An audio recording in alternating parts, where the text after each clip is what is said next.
Good morning, Dr. Harris. Good morning. First of all, how was the walk? We understand that you had, we had an excellent turnout despite the weather and all those. Okay. Now, Dr. Harris, a lot of people have been calling the station, and last night, for instance, Facebook was on fire with all kinds of comments about your situation in the fact that Dr. Douglas had revoked your ministerial responsibilities. So what we want to find out now is what happens to Dr. Harris at this juncture, because we also had on the deputy chairman of the St. Kitts Nevis Labour Party earlier, just before you, the Honorable Nigel Carty, who was saying that they are planning to remove you as the chairman of the St. Kitts Nevis Labour Party. So it seems as if the government and the party are virtually kicking you out, Dr. Harris. So what can you tell our listeners this morning? Well, first, I just want to give God thanks that despite the many challenges and obstacles, I am still alive. Okay. And you see, in all things, we want to give thanks. Because when man ordained bad, God has a way of turning it around. Yes. And clearly what you have, perhaps a good thing for Dr. Douglas' legacy, is that the party, the government, and the country is not at peace because of Dr. Douglas' unhelpful and destructive leadership of the country. That is what the country has come to. Country is in a crisis, economically and financially, and to those woes, Dr. Douglas has added a political crisis of his own making. Dr. Douglas has not listened to the people, nor has he listened to the elected voices of the people. And as a result, he has distanced the government and distanced the party from the people. The people require at this time someone who understands their hurt and their suffering and their pain. Dr. Douglas has no feeling anymore for those people. Dr. Douglas fired me for speaking out for on behalf of the people. Dr. Douglas fired me because I raised concern over the proposal for the sale of the land, which in my view was not in the best interest of the people of the country. Dr. Douglas cannot justify when so many young people are in need and deserving of a plot of land, he intends to get our land to sell to those from Iran and Dubai and wheresoever they have the money to buy at 1761 plus per square foot and above. My agenda is about the people. That is what the Labour Party said it was about, and that is what its history and philosophy has been and should continue to be. Dr. Douglas has moved the party away from the philosophical underpinnings of Labour and into something of his own construction and his own image. Politics is about people. And I have said in Parliament, if I perish for telling the truth, if I perish for standing up for the people, then that will be the case, and that will be the history. At this moment in time, I have no regrets whatsoever. No regrets for standing up for the people and all those issues I've stood up for. The people of my constituency are fully and strongly in support of me, and for that I give them thanks, not just for loyal support, but for understanding the issues. The people of the country are standing in support of me, prayerfully, some silently, and some vocally, and to them I give thanks.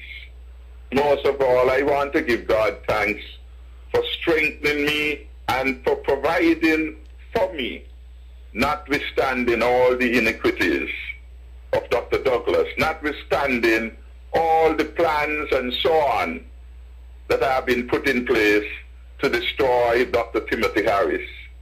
They may succeed, but I am only one voice, and the voices of the thousands of people in St. Kitts and Nevis are fed up with the leadership of Dr. Denzil Douglas would not be silenced. The country has had enough of a prime minister that has overstayed his tenure in terms of having the confidence of the people of St. Kitts and Nevis.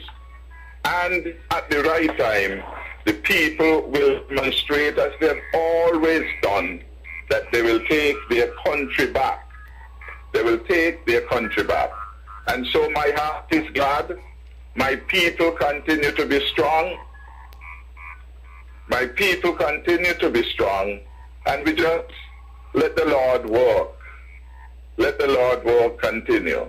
Dr. Harris, last night from the Prime Minister's address to the nation on radio and television, he said that you're carrying out a covert campaign against the government, that you had opposed specifically the land swap bill, the senator's bill, that you had not shown whether you were in favor of the budget, and that he was not sure. You had not said anything to cabinet about whether you would support a motion of no confidence, and it was for these reasons that he was relieving you of your ministerial responsibilities. He also said that you had an ambition to become prime minister, and so that is by any means necessary. And so we just wanted to share those with you and get your response. Well, quickly, the court has said that Dr. Douglas is a stranger to the truth. And therefore, anything that Dr. Douglas says, he has an ulterior, self-serving motive. Understand? And if he could manipulate every statement that a judge himself could say that about a sitting prime minister, then you understand one of the reasons why he's unworthy of that office. Dr. Douglas knows how he came to that office. Dr. Douglas knows that the prime ministership is not ordained to him. Indeed, Dr. Douglas should be happy if citizens of his country were willing and able to take over as prime minister one day. Dr. Douglas seems to think that the prime ministership is for him and him alone. So we could just notice that ridiculous statement that somebody wants to be prime minister. Anybody has the right, really, to want to be, that is their aspiration and that they desire. Dr. Douglas knows that my ambition is that the people be served well. Dr. Douglas' ambition is to remain prime minister, even at the risk of destroying the Labour Party, and he's doing a very good job at that, and destroying the country. Because when you relate to the fact that Dr. Douglas has brought us to our needs financially, and Dr. Douglas shows no remorse. Dr. Douglas has a country in the IMF Structural Adjustment Program, an exceptional one described by the IMF itself. And Dr. Douglas continues by his very action or inaction to throw our country into a political crisis. I believe by those yardsticks, the bankrupting of the country and taking the country into a political crisis, those two elements disqualify Dr. Douglas from being prime minister. Dr. Douglas cannot have confidence in himself, in his leadership of the party, in his leadership of the country. So Dr. Douglas should be the last to speak about people and people's ambition. He must speak to his action, self-serving action from 93 and even beyond until now. But in time, the truth which he doesn't like to hear, will set him and the country free. So I'm not perturbed about that. I still think that Dr. Douglas made a mistake with that land bill. Dr. Douglas, despite strong objections from two, not one, two of his most senior ministers proceeded with the bill. Understand? Mm-hmm. So when Dr. Douglas says that Harris is against something, Harris is against what is not in the best interest of the people of the country. That is what I am against. I stood up to preserve the government and say, government, led by Dr. Douglas, you are leading us on the wrong side of history with our lands. You are leading us on the wrong side of history with respect to the senator's bill.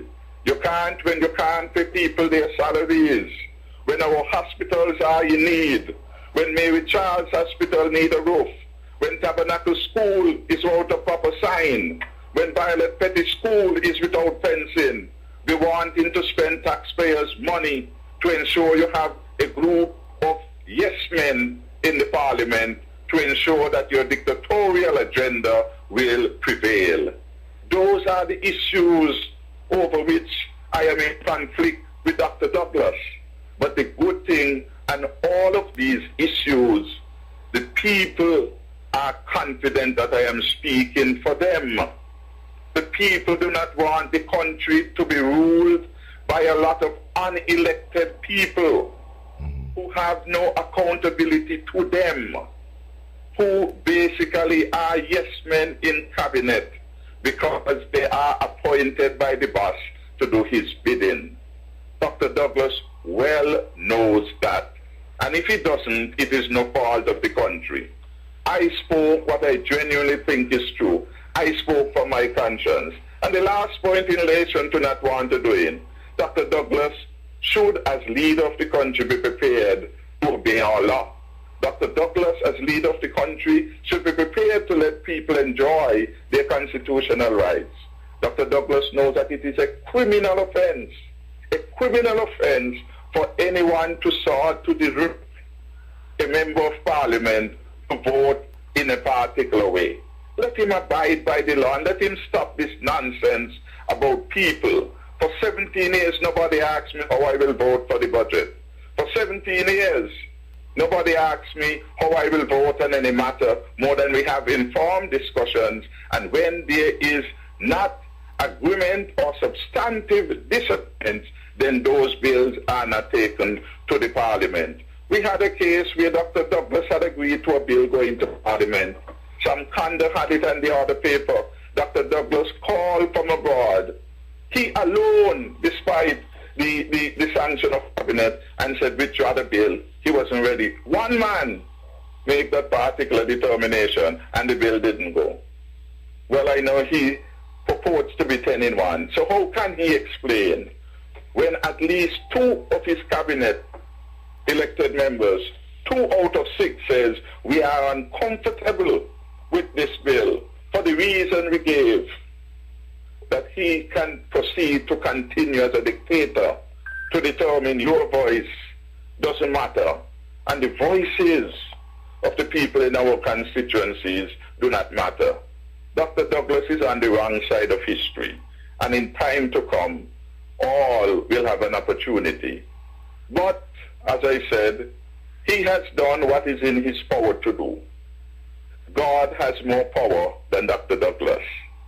And we saw last night where Dr. Douglas has reached. And so I would just want to say to the people of the country, continue to be strong. With the grace of God, I will continue to be strong. I will continue to be strong.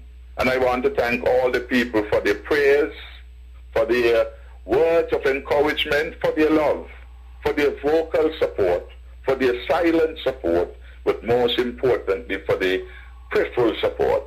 The future of the country, I believe, is bright. It's bright because changes are going to happen. Changes that would lead for a better quality of life for the people of our country. Changes that will ensure that we have a better democracy at work. Because if you can't encourage democracy within your party, how can you get democracy in the country at large? If within your party you can't speak fairly and be given a fair voice and a fair opportunity to speak, what do you expect they will do to the rest of the citizens? What do you expect they will do to the opposition voices in our country? We cannot afford for the dictator to rule our land. We cannot afford for our country to develop in a dictatorship like Iraq, like Libya, and like those other places. Dr. Harris, we have to protect our country. Dr. Harris, you're talking about changes coming and some kind of new dispensation. Would you support and be a part of a government of national unity? Junie, the future is demanding that we have a new expectation regarding democracy and development. I will let the future unfold more. I have no objection to serving my country in any capacity once it is the will of the people and once, by the grace of God, that is His will for me. So I have not written off anything. In service of the country, every citizen and every patriot must be ready. And I trust by the grace of God, He will give me the wisdom, the faith, and the understanding to know what He's calling for me.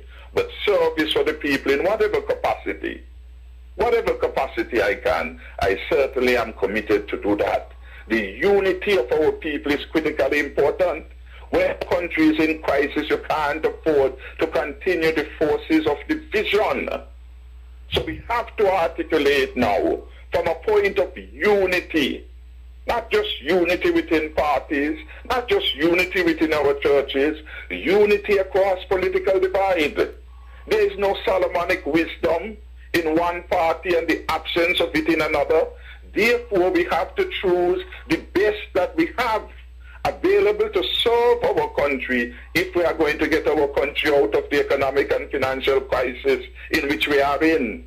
Even as last night Dr. Douglas spoke to a reduction in the debt, he has not said to the people, we are twice over what is the expected standard of 60% debt to GDP. Twice. Even with all this suffering, the loss of money by the church, the loss of money by RBTT, the loss of money by Social Security, the loss of money by National Bank as a result of their investment in the bonds of the country, and Dr. Douglas's reckless management of the country. Dr. Douglas wants us to stand and give him an applause for homage for having so irresponsibly managed our country. And we are not yet out of the woods. We have not yet begun to get the growth that has been promised to us. Dr. Harris, the nature of the person we are dealing with. I have two quick further questions before you go, sir. The other question relates to the attempt to remove you as chairman of the Labour Party. Minister Carty was saying there's a special meeting, a special convention to be held to decide on your fate. Will you be attempting to block that, resist that in any way? Well, Junie, in all matters, one does not surrender any rights. Yes. Your rights in every matter are things that you keep on the reserve, and you make a determination at the appropriate time what you will do. This is not about blocking anything. From since when it becomes the pattern of the Labour Party that Thatcher fought for, that France fought for, to want to expel and eject people. A political party is about people, and it must be wide and broad enough to encourage different views and to pick sense and nonsense out of each of the view.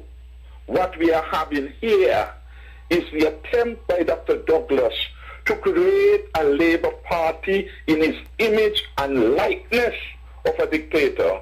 And so all those who he thinks are dissenting, then they must go out of the party. Because it is his party. It is no longer a Labour Party. It's Dr. Douglas's party. So on that party, Dr. Douglas determines who will come on the executive. Whether they are civil servant, it doesn't matter. He wants them on because he wants a group of yes people. Bring them on the executive. And if he doesn't have his wish in that regard, then he comes and without constitutional prerogative, he says, I will co-opt these people on the executive because I want them. That is what the Labour Party has gone and diminished itself to under the leadership of Dr. Denzil Douglas. We are not talking about a Labour Party. We are talking about a party that Dr. Douglas basically has created in his image to do his bidding. And it is a sad day for the party at this particular moment in time.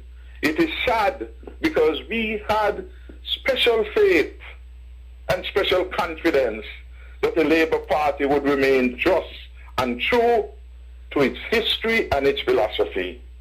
Dr. Douglas has taken it elsewhere.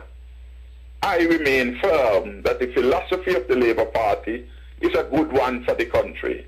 And Dr. Douglas may succeed in throwing me out of the party, his party, but Dr. Douglas cannot take the love that I have for the philosophy of the Labour Party, the love for the history, the respect for Bratcher, for Barnes, for Southwell, and all those genuine servants. Dr. Douglas cannot take those away from me.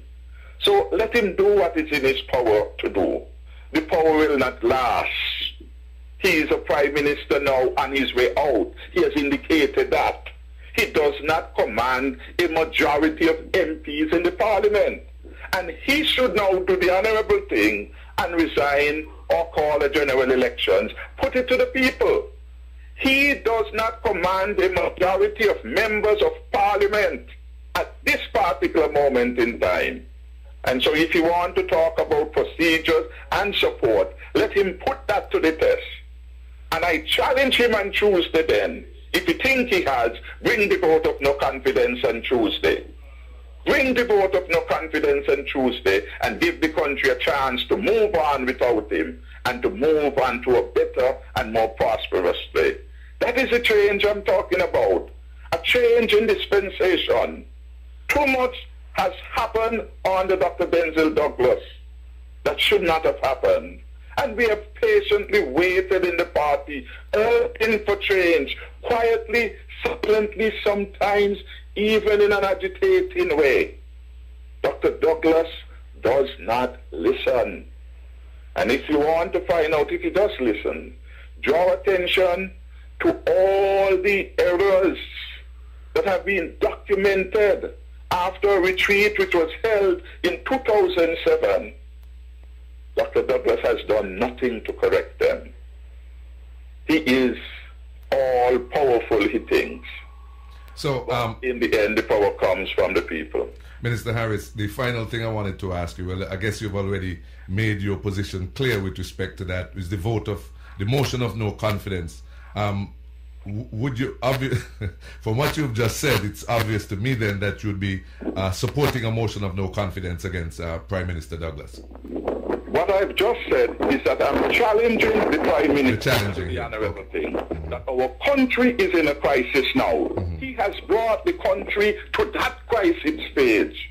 And so what he needs now to restore calm and peace and good governance is to advance the bringing of the no confidence votes to the parliament. Okay. So the elected people can decide what will happen. And then he will have the option to exercise his choices then. But let us put this quiet. For good of country, I'm challenging him. For good of party. Let him do the honorable thing. Because he talk a big talk about people doing the honorable thing. Let him now do it. He now has indicated where he is. So let him do the right thing. That's all I'm saying. No, Minister Harris, we have a situation now in the country, especially in the St. Kitts Nevis Labour Party, where you have Labour against Labour. Labour people talking and arguing and shouting against Labour people. Obviously, this is good for the growth and development of the party. It is good for democracy. It's democracy at work. But is this also witnessing because of this internal dynamic we have going on, the disintegration of the Labour Party? Well, what better example would the followers have than the example of the leader? When the leader goes and allows his calling program to be used by his adherents in the party to slander and malign other people, what do you expect?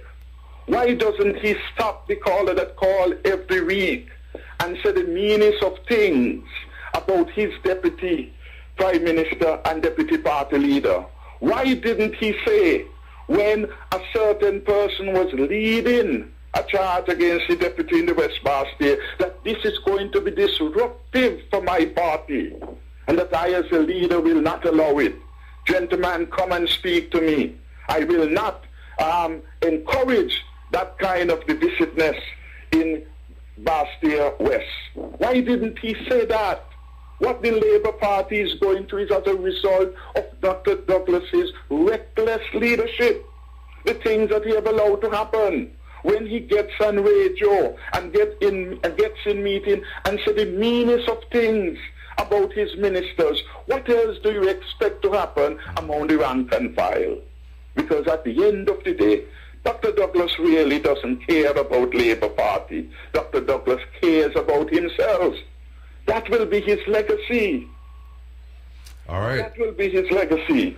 All right, Minister Harris. Well, here am I still calling you Minister Harris. But after probably you're looking futuristically.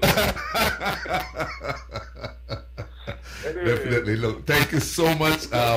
Thank you so much for your time this morning. Blessings. The nation is listening to you, and we certainly appreciate your time. Any final thoughts? Thank you. But just a final thought again, of one of thankfulness for the good people of Constituency 7. Despite the lateness of the broadcast, the tone turned out in excellent numbers this morning. And we did as we would do normally. We walked from Bellevue to Atlas Village with love and in solidarity. I want to thank them for that. I want to thank those who journeyed with me in my usual occasional tour of the public market this morning, and those that walk around in the city sporting the Dr. Harris t-shirt now. The truth must be spoken. I want to thank them for standing with me, for giving me support. Across the country and the region, I've had many calls of support and prayers, and I want to thank the people. And I want to encourage the people now, go look at my letter to the National Secretary of the St. Kitts Nevis Labour Party, and it outlines the list of irregularities with their letter and their threat. Imagine everyone of conscience in St. Kitts and Nevis said, Dr. Harris, you did marvelous in the assembly. A band of parasitic oligarchy interested in themselves took offense at that and said, for speaking truth, for speaking up on behalf of poor people, we want Dr. Harris out of the Labour Party. Well, as I said, they can throw Dr. Harris out of the Labour Party, but the philosophy of love for the poor will remain in my heart. Thank you to the people of St. Kitts and Nevis, and especially the people of my constituency. Dr. Harris, I want to end on that note of thankfulness to God too. And we thank you so much for sharing with us, and may God continue to bless and guide you.